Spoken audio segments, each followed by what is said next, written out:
Hello, everyone. How are you doing? This is Daryl Guberman, CEO of Guberman PMC LLC, a quality consulting firm here in Connecticut. And we've been involved with quality for over 40 plus years. I've owned my business now 12 years, going on year number 13 as of next August. Our background is, once again, I know you hear me all the time. Our background is aerospace, medical implants, medical materials, printing and plastic distribution, where we dealt with every industry under the sun. I will say this. This video today is based on how Israel was duped by Hamas. And in turn, we did a video because we have a lot of information. We have a lot of information concerning COVID, the development and the disaster of COVID. Development at DARPA, went across to Harvard to a Charles Lieber, who is the head of the chemistry department at Harvard. He was part of the Chinese talent plan. He was working intimately with Wuhan, China, the virology lab, etc. And Charles Lieber is a specialist in both nanotechnology, biological, and electronic. He was the head of the chemistry department. And what they do, for those people who don't know, what they do is the Chinese take the creme de la creme at these Ivy League schools and buy them out, per se, and utilize them under and I have it, I will show you, a contract. Charles Lieber, I think, was making like $1.5 million plus about $250,000 expenditure, all the rest of that, working with China in the development and design of nanotechnology, and I think more like it than the COVID virus. And he, was arrested in 2019 when COVID broke out in China and Europe, and then came to the United States. So he was arrested. He got awards from the IEEE, which sits on the American National Standards Institute, and also NIH, which also sits, and you're going to see them. Not IEEE, I have a placard, but put it in here. I just don't want to get this too long for you, business owners, my fellow citizens. The video that we put out in reference to how Israel was duped by Hamas was brain fog likely leads to Israel delay response. QA authority Daryl Guberman explains. There's a little motto that the Coast Guard uses that it was definitely a motto years ago, if not for Israel. They call it semper paratus, always ready. And that delay costs a lot of lives. It is absolutely disgusting. It was not the performance level that used to be. People make excuses. It was Shabbat, it was this, it's that. But when they start making excuses, you can't listen. Remember, semper paratus, our own Coast Guard here in America, says always ready. That's the way Israel always was. But my feeling, deep down, after studying about the COVID, virus, and studying about brain fog that has remained afterwards, which they're not telling you, that they say, well, you read these articles and say, well, if you get COVID, you're going to get COVID brain fog. Most of the people that I know who took the injection ended up with COVID. And in return, there's a lot of articles that we based this fact on about the COVID vaccine possibly causing brain fog later on down the line. Not right off the bat, 5 months, 6 months, a year, etc. down the line. So when you do that, it actually affects your cognitive ability. I am no doctor, so let's plain and simple. But down in the description, you're going to find a lot of information. And if you can't find it and it's not appeasing to you or appealing to you, please call me 203-556-1493 or write me Daryl, Daryl, TQRS at yahoo.com. This video today, the name of it is, Has Your Brain Slowed Down? QA expert Daryl Guberman explains. If so, you may be experiencing brain fog. I have two interviews here. The first interview, I'm going to let him talk for himself, is Benjamin Netanyahu. Okay, I'm going to let him talk because he said he utilized Israel's population as a lab for Pfizer. You will hear that. The problem is that Pfizer, Johnson & Johnson, Moderna never tested the contraindications. Do you know why it takes a vaccine so long to be produced? Now they're going to say, well, Daryl, modern technology. That's what they try to get around. But in essence, they want to test they can't test everything. every type of drug out there for contraindications. How, when you inject that COVID vaccine in you, is you're going to react with a thyroid medication, with a chemotherapy medication, with a blood pressure medication, with an anti-rejection medication. They didn't do it. And here's Benjamin Netanyahu. Detailed plans, but they are detailed in my mind. We came out of COVID first. I described that in my book, Conversations with Albert Bourla of Pfizer, and I persuaded him to give tiny Israel the necessary vaccines to get us out first from the COVID. And the reason I could do that is because we have a database, 98%, a medical database, 98% of our population has digitized medical records and little card, and anywhere you go in any hospital in Israel, north, south, doesn't make any difference. Boom, you punch it in, and you know everything about this patient for the last 20 years. I said, we'll use that to tell you whether these vaccines, what do they do to people, not individual people, not with their individual identities, but statistically, what does it do to people with, meningitis? What does it do to people with high blood pressure? What is it, you want to know that. So Israel became, if you will, the lab for Pfizer, and that's how we did it. Israel became the lab for Pfizer. So that made me think. I went over to brain fog because we have a lot of data on what brain fog is. They said that you get the virus, COVID-19 causes brain fog. Not the virus as much as most of those people who have brain fog, most of them. Statistically, we haven't done the analysis, but we look at it and we say, hey, most people, at least 54.6% of the United States population ended up to get the vaccine. I think it's a lot more than that. That's underrated, so to speak. And brain fog. When you see the title brain fog, it is not just the virus, but it is in concert with the vaccine and virus converging inside of your body. That's a hypothesis that we're giving you when they talk about brain fog. We have another gentleman here that I want you to listen to. We have Mr. Albert Bourla.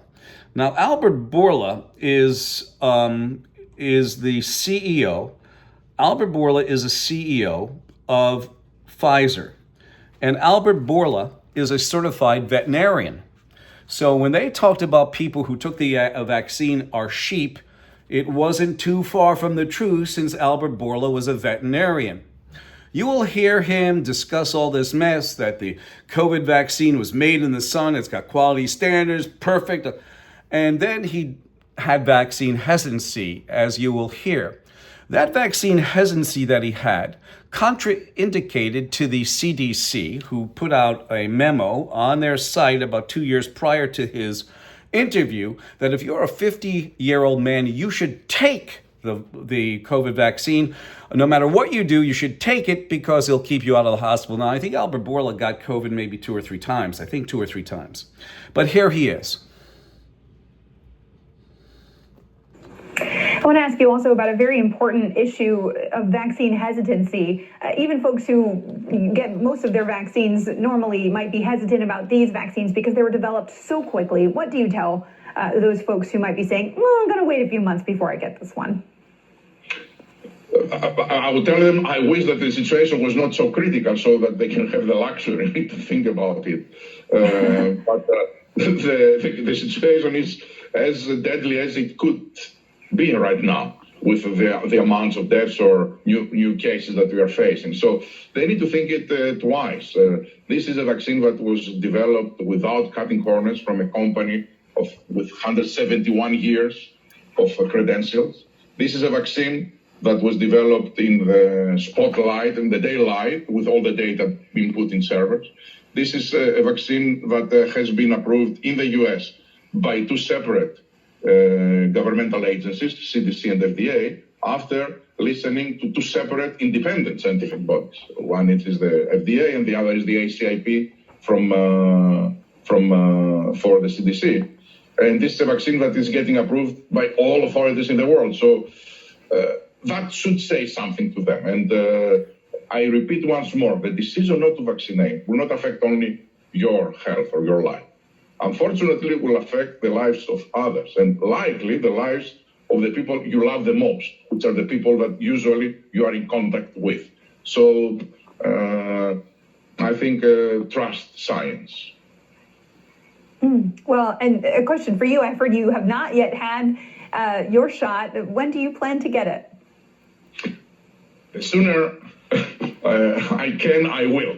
The only sensitivity here, Meg, is that I don't want to have an example that I'm cutting the line. That I am 59 years old, in good health. I'm not working in the front line, so my type is not recommended to get vaccination now. So that's one consideration. On the other hand, our company ran a lot of polls to see what would take people to believe it. And one of the highest ranking, even higher than if Joe Biden takes it, even higher than if the other presidents take it, it is if the CEO of the company takes it. So with that in mind, I'm trying to find a way that I will get vaccinated despite if it is not my time, just to demonstrate the confidence of the company. But we have made a decision that if we have to do that, we will not do it with our executives. So none of the executives or board members will cut the line. They will take it as their age and the occupation type is the time for them to take. So, you got it right out of the CEO's mouth. He and his board should have been fired. He should have had his arm rolled up. He had vaccine hesitancy. Now we're going to go into the meat and potatoes of this, ladies and gentlemen. Business owners, I am going to show you the correlation between all of this. The Pfizer, they skip quality processes. As you heard, Albert Bourla, the CEO and veterinarian extraordinary, said they didn't cut corners. They made it in the spotlight. Well, I guess the spotlight had one of those blue lenses or black lenses on it because somebody made a mistake.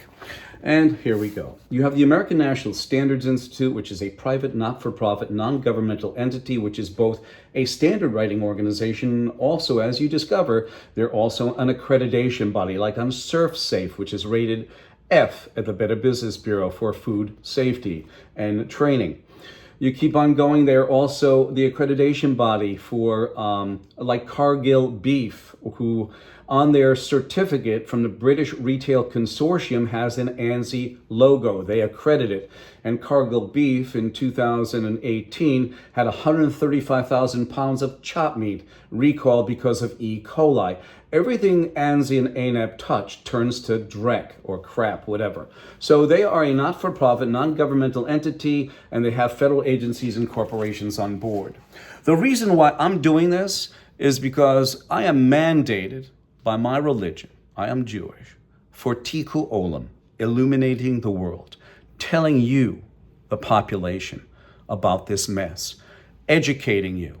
If I was the guy on the other end of the needle, or actually on the end of the needle, I would be quite upset. You have the CEO of Pfizer who did not take it. He should have been the first one out there. You have Benjamin Netanyahu saying he used Israel as a laboratory.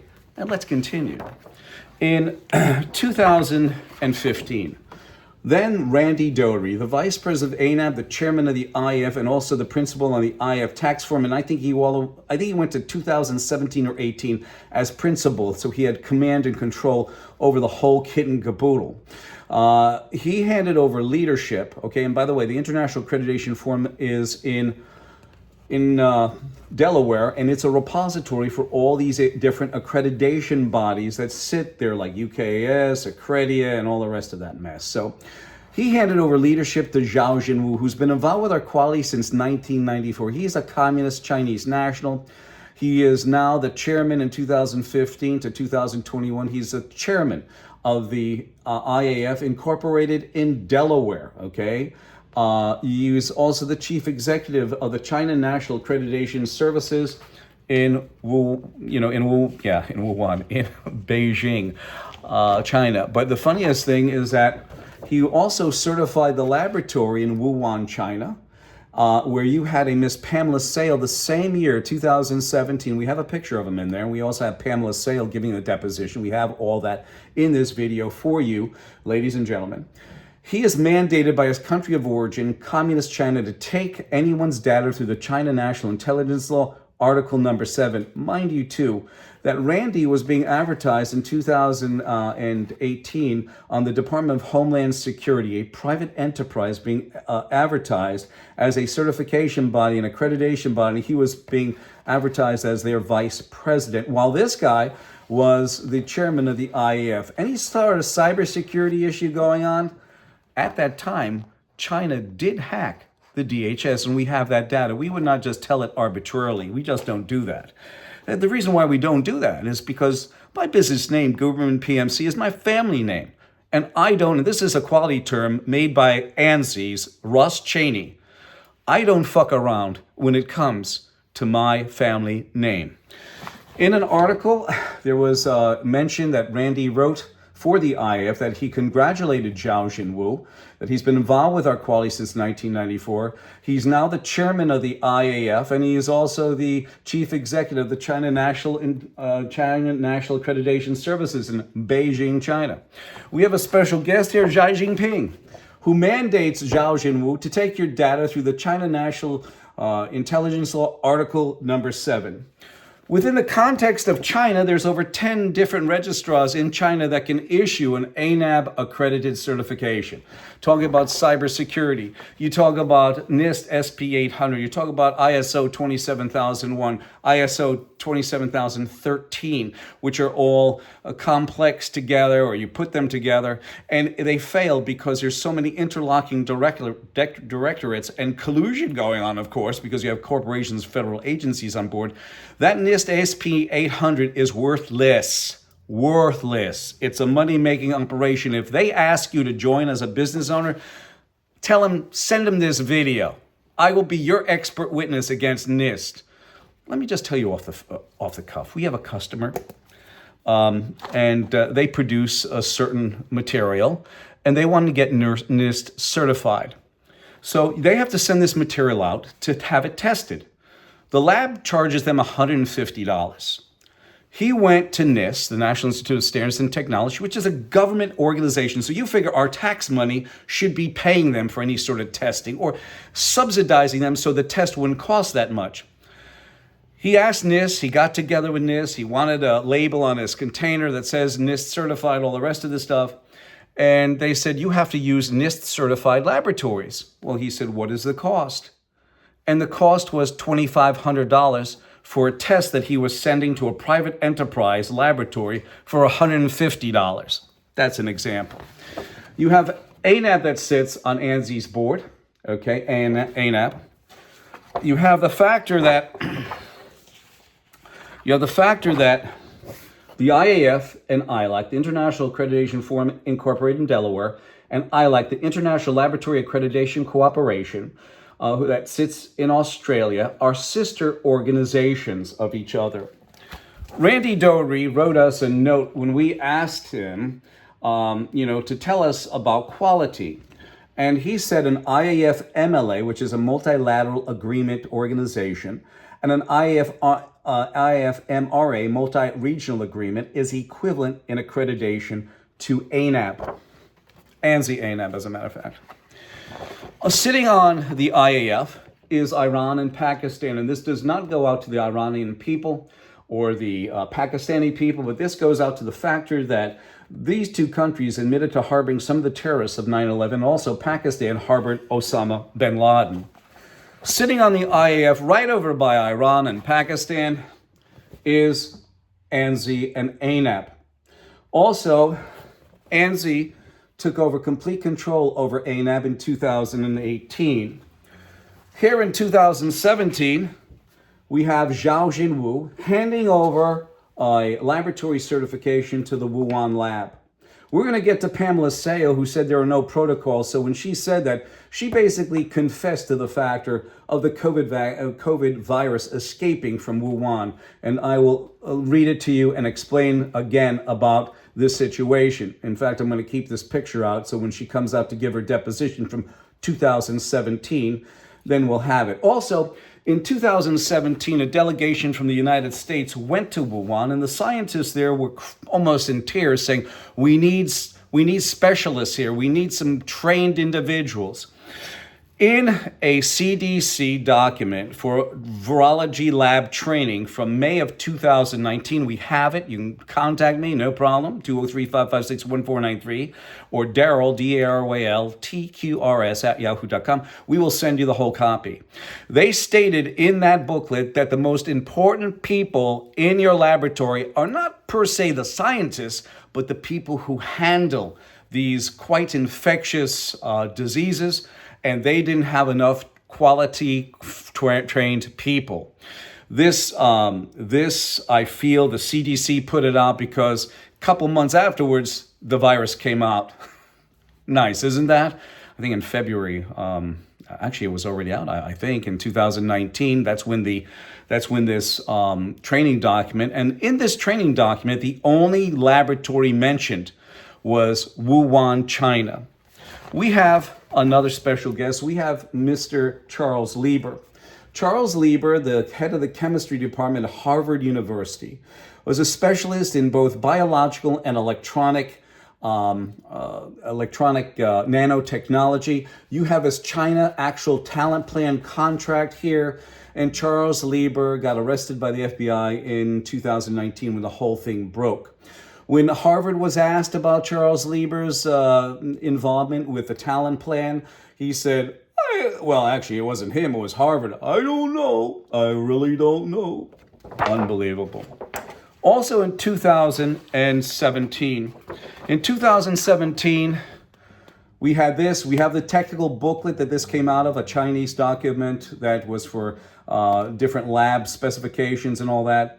And this is talking about upcoming events, second China-U.S. workshop on challenges of emerging infections, laboratory safety, and global health security. And the first line is, and it's between May 17th and 19th, 2017. And the first line is on gain of function.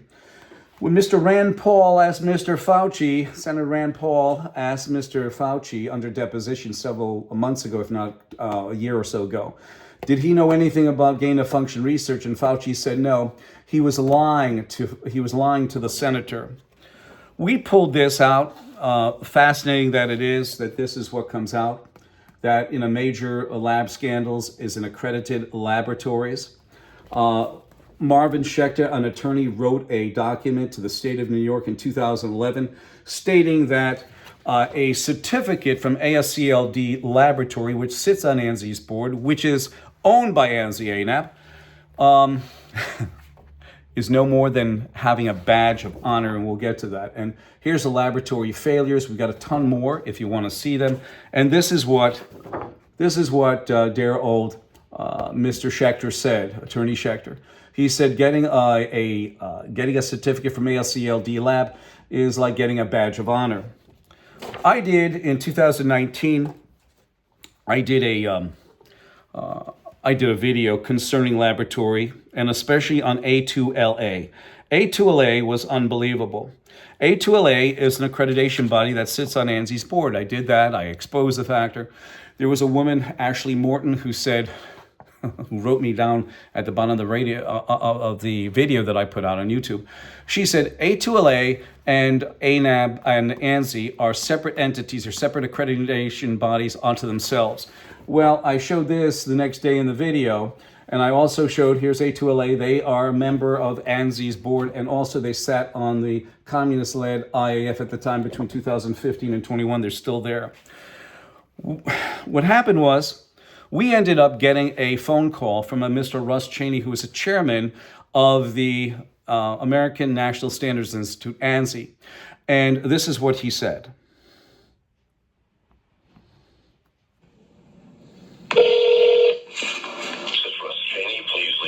And I'll return your call as soon as possible. Record your...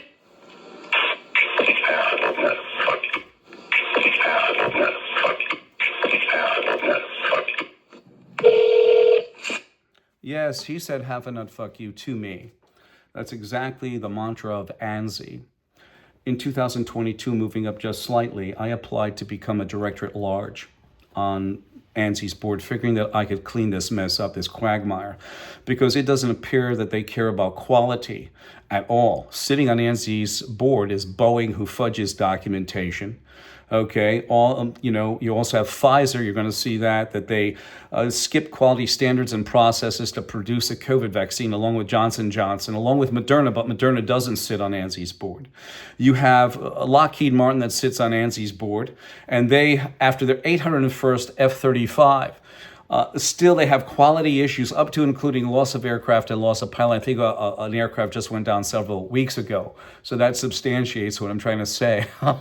Unbelievable. I think you even have Ford Motor Company sitting on board. They had an 875,000 recall of trucks and all that. And the funniest thing is they sit on the International Automotive Task Force, making procedures and standardization for their suppliers. Well, I guess their suppliers are following in Ford's suit, and it's not their Ford.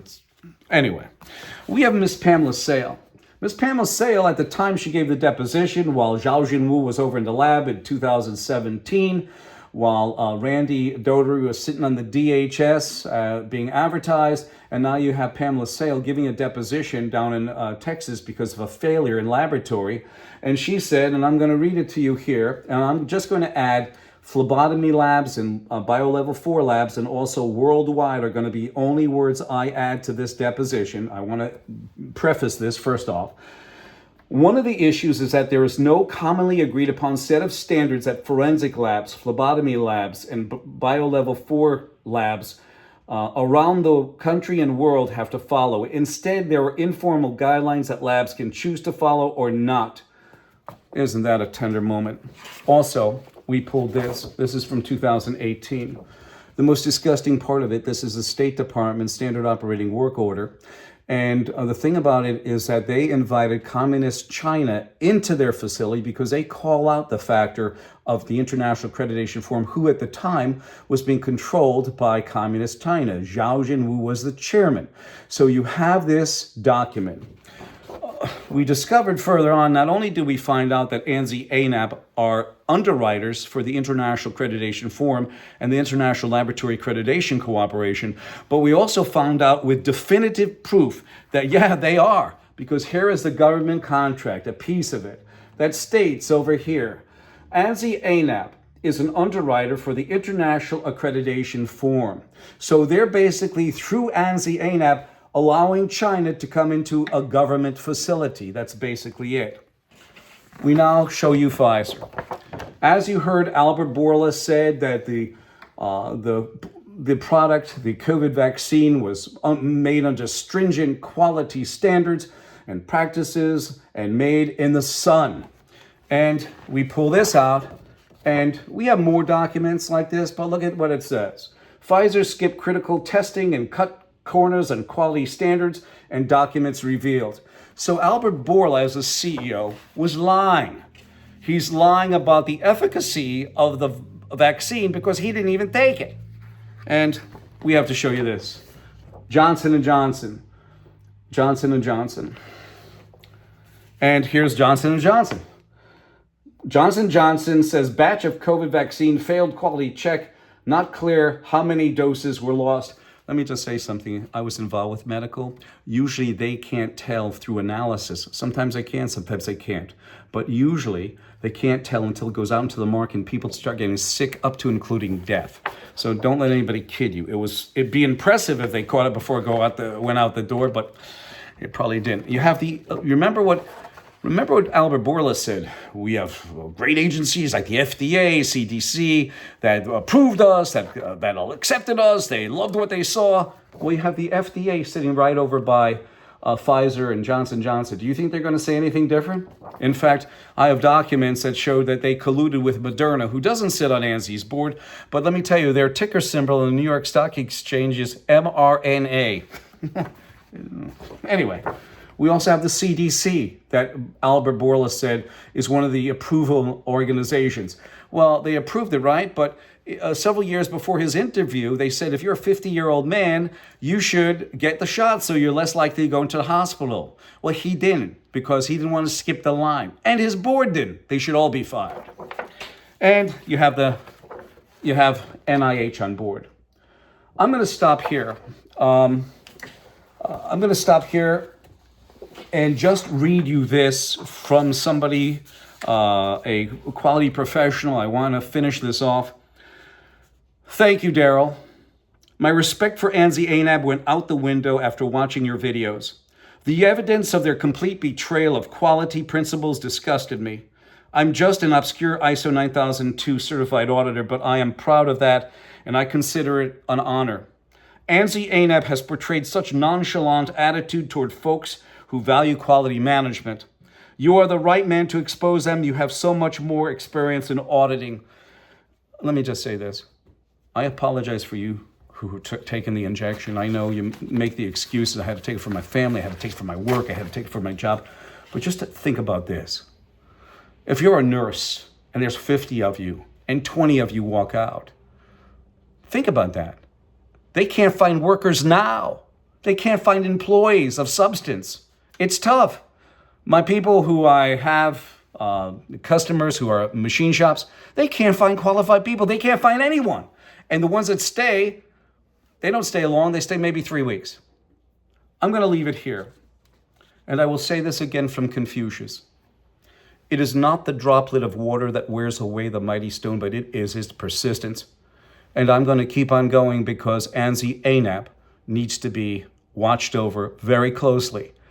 And I am pushing for that my organization will be the one to watch over them because they need that. 203-556-1493 or Daryl, Daryl, TQRS at yahoo.com. I thank you, and my heart goes out to Israel. I too am Jewish. And I thank you. Thank you very much.